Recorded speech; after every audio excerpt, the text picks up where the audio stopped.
नागपुर के गोधनी जल शुद्धिकरण केंद्र में क्लोरीन गैस रिसाव की घटना को जिला प्रशासन ने गंभीरता से लिया है। जिलाधिकारी कुमार आशीर्वाद ने बताया कि मामले की जांच के लिए समिति का गठन किया गया है। इसके साथ ही जहां जहां इस गैस का इस्तेमाल बड़े पैमाने पर होता है, वहां के निरीक्षण का भी निर्णय लिया गया है। साथ ही अब गैस रिसाव की घटना के पूरी तरह नियंत्रण में होने की जानकारी भी जिलाधिकारी ने दी। नागपुर में क्लोरीन गैस के रिसाव की एक गंभीर घटना हुई है। इसके बाद में राहत और बचाव कार्य जो है वो बहुत तेज़ी से शुरू कर दिया गया था। अधिक बातचीत करने के लिए हमारे साथ मौजूद हैं जिलाधिकारी कुमार आशीर्वाद सर। सर, ये बताइए कि ये घटना हुई है, इसके बाद की स्थिति और परिस्थितियाँ किस तरीके से? जी, कल रात को 12:30-1 बजे गोधनी में जो वाटर ट्रीटमेंट प्लांट है, पानी शुद्धिकरण केंद्र है, वहाँ पे 2 सिलेंडर रखे गए थे 900 केजी के क्लोरीन गैस जिसमें भरा था। क्लोरीन गैस वाटर ट्रीट करने के लिए, पानी को शुद्ध करने के लिए यूज़ किया जाता है। जो रिज़र्व सिलेंडर था 900 किलो का, उसमें से लीकेज शुरू हो गया और वो बहुत तेज़ी से सारे जो आसपास के घर हैं उनमें फैलने लगा।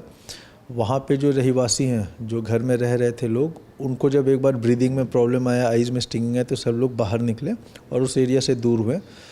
वहाँ पे तत्काल वहाँ पे पुलिस भी पहुँची, एसडीएम भी जो हैं वो पहुँच गए, तहसीलदार पहुँच गए, एनडीआरएफ को संपर्क करके वहाँ पे एनडीआरएफ भी आ गया। एनडीआरएफ ने सबसे पहले वो जो लीकेज हो रहा था उसको कंटेन किया, कॉस्टिक सोडा और आइस वाटर में डाल के पहले वो जो लीकेज है उसको बंद किया। पैरेलली जो भी लोग अफेक्टेड थे, करीबन 70-80 लोग थे जो अफेक्टेड थे, उनको अलग अलग हॉस्पिटल्स में वहाँ पे पहुँचाया गया। आज सुबह 9 बजे एनडीआरएफ ने उस एरिया को सेफ़ जोन घोषित कर दिया है। गोधनी में मैं सुबह 9-9:30 बजे मैं पहुंचा था। वहाँ पे विदाउट मास्क भी आप रह सकते हैं, बट फिर भी हमने लोगों से अनुरोध किया है कि कम से कम शाम तक आप जहाँ पे अपने अगर रिश्तेदार घर, नाते हुए के घर हैं तो वहीं पे रहें। नगर पालिका गोधनी ने एक शेल्टर होम भी शुरू कर दिया, 2 शेल्टर होम शुरू किए हैं। अगर किसी को रहना है तो वहाँ पे रह सकते हैं, खाने पीने सब चीज़ों की व्यवस्था की गई है। जो लोगों को, जो पीड़ित लोग हैं, जो अभी हॉस्पिटल में एडमिट हैं, मेयो हॉस्पिटल, मैक्स हॉस्पिटल, स्पर्श, सिनर्जी हॉस्पिटल, विवेका हॉस्पिटल और किंग्सवे हॉस्पिटल, ये 6 हॉस्पिटल में लोग एडमिट हैं। कुछ नॉर्मल कंडीशन में हैं, कुछ आईसीयू में भर्ती हैं। 6 के 6 हॉस्पिटल में मैंने खुद विज़िट की है। जो भी आईसीयू पेशेंट हैं उनसे मैं खुद, हर एक पेशेंट से मेरी खुद मुलाकात हुई है। उसमें एक पेशेंट को छोड़ के बाकी सारे patient high flow oxygen mask या नॉन इन्वेसिव वेंटिलेशन, इस पे वो लोग SpO2 अपना 97-98 मेंटेन कर रहे हैं। उनमें से ज़्यादातर पेशेंट उन्होंने बात भी की मेरे से। जो नॉर्मल पेशेंट हैं, जो नॉन आईसीयू पेशेंट हैं, वो तो बहुत आराम से बेड पे बैठ के या लेट के बात कर रहे हैं, तो उनको कोई दिक्कत नहीं है। उनको कुछ non high flow oxygen mask या नॉन इन्वेसिव वेंटिलेशन कुछ भी नहीं लगा है। आईसीयू में जो बाकी पेशेंट हैं सब 97-98 अपना SpO2 ऑक्सीजन मेंटेन कर रहे हैं। एक पेशेंट है जो मेयो में एडमिटेड थे, जब मैं उनसे मिला था, उनको थोड़ा उनका जो घर है वो सबसे पास में था वाटर ट्रीटमेंट प्लांट के जहाँ से लीकेज हुआ।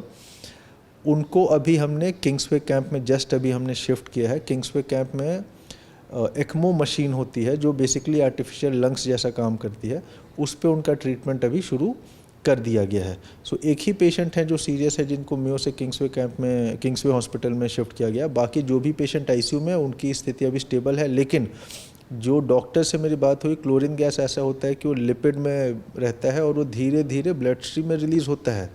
So over the course of 2-3 days इनका हो सकता है कि थोड़ा बीच में तबीयत ख़राब हो, वापस सुधार हो, तो इसलिए उनको अभी आईसीयू में रखा जाएगा। सर, क्लोरीन जो गैस है पानी को साफ़ करने के लिए इसका इस्तेमाल होता है और सामान्य तौर पर लोग जानते भी हैं, क्लोरीन से अवेयर भी हैं, पर इतनी गंभीर ये जो घटना हुई है, क्या इसकी प्राथमिक जांच सामने आई है? आपने इन्वेस्टिगेट किया हो, क्यों ऐसी घटना हुई? जी देखिए, 2 चीज़ें। क्लोरीन को स्विमिंग पूल में या कोई भी पानी को शुद्ध करने के लिए WTP में भी यूज़ किया जाता है, बट उसका जो क्वांटिटी है वो बहुत मिनिमल होता है।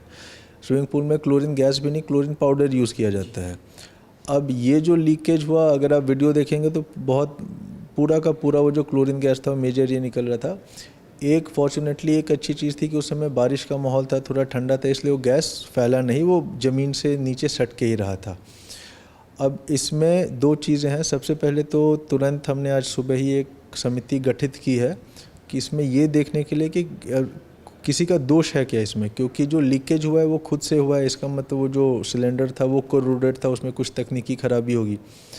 तो उसके लिए कौन जिम्मेदार है, उस पर क्या कार्रवाई की जाए, उसके लिए ये हमने एक समिति गठित की है। वो 2 दिन में मुझे अपना रिपोर्ट दे देगा, उस हिसाब से आगे की कार्रवाई हम करेंगे। अभी आश्वस्त किया जा सकता है कि गोधनी और आसपास के इलाकों में जो पूरी स्थिति है वो नियंत्रण में है और किसी तरीके का कोई खतरा नहीं? जी नहीं, जैसे मैंने बताया, मैं खुद ही सुबह वहाँ पे सारे जो हॉस्पिटल हैं उनमें से आईसीयू में जो एडमिटेड पेशेंट हैं उनसे मिलने के बाद मैं खुद उस स्पॉट पे गया था जिस वाटर ट्रीटमेंट प्लांट से लीकेज हुआ है। मैं खुद वहाँ खड़ा रहा था। एनडीआरएफ टेक्निकल एजेंसी है, उन्होंने सुबह 9 बजे उसको सेफ जोन घोषित कर दिया गया था। वहाँ पे आप विदाउट मास्क भी, मैं भी विदाउट मास्क ही था। थोड़ी सी एक आंखों में थोड़ी सी एक जलन आती है, बट वो बहुत मिनिमल है। अभी वो भी ख़त्म हो गई होगी, कि मैं 4-5 घंटे पहले की बात बता रहा हूँ। सो अभी वो सेफ़ है, बट फिर भी हमने as a measure of extra precaution लोगों से वही अनुरोध किया है कि आप शेल्टर होम में रुक जाएँ और ये आज शाम तक रुक जाएँ, कल आप वापस अपने घर में शिफ्ट हो सकते हैं। धन्यवाद सर हमसे बात करने के लिए। तो ये थे जिलाधिकारी कुमार आशीर्वाद सर, जो हमें बता रहे थे कि अब स्थिति जो है वो पूरी तरीके से नियंत्रण में है। वीडियो जर्नलिस्ट विलास खड़से के साथ दिव्येश द्विवेदी, यूसी न्यूज़, नागपुर।